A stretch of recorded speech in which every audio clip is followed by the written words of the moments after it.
This is Patrick Ho, Senior Artist on PlanetSide 2. Today I'll be showing you a concept for the NC4X rifle scope. I typically start off with a round or two of thumbnail sketches to get a rough idea of what the scope should look like. In this instance, I'm also pulling in thumbnails from a sniper scope concept I did previously as a starting point. After several iterations, my art director and I decide the one we like and go with it. Traditionally, I would draft concepts like this by hand, but the use of 3D modeling and rendering have slowly found their way into my workflow. Here I'm using Maya to build a proxy model based on the thumbnail sketch we chose earlier. To save time, I bring a few sniper scope models I built previously and make use of their parts and pieces to help flesh out this design. You'll note that the NC rifle is popping in and out of the scene. It's there for reference, so I know the scope will fit properly. This is also why creating a proxy model at this point can be very valuable. It lets me know whether my design is working or not just from an aesthetic standpoint, but also from a functionality standpoint. For things like weapon attachments or armor attachment, it's very important to know that all of the individual parts and pieces will work together when assembled and function as intended. 3D really helps me to figure these things out early on, and it allows me to make fixes immediately. This also takes the guesswork away from the artist executing the final in-game models.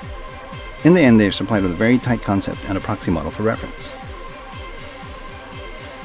On a side note, for those in school thinking to get into concept art, games, or art in general, the use of 3D shouldn't be replaced for working knowledge of perspective. Knowledge of perspective helps me to visualize and understand 3D space in creating something out of nothing. After the proxy model is finished, I use Maya's mental ray to render out a few images of the model. They depict light and shadow information, as well as surface materials like a brushed metal. I composite all of these images in Photoshop for a final detail pass. Rendering this image by hand can be very labor-intensive, especially if you're going for realism. Making use of the rendering software helps to save time. For the final pass, I'll add some color and texture.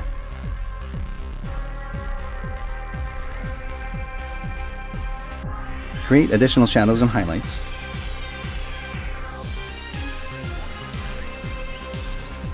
Add some paint chips and wear.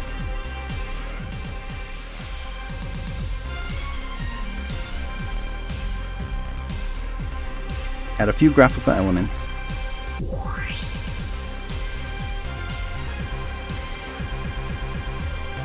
Then I compose the final image. And I'm done. This has been Patrick Ho for Sony Online Entertainment. Be sure to check out PlanetSide 2 at planetside2.com. Thanks for watching.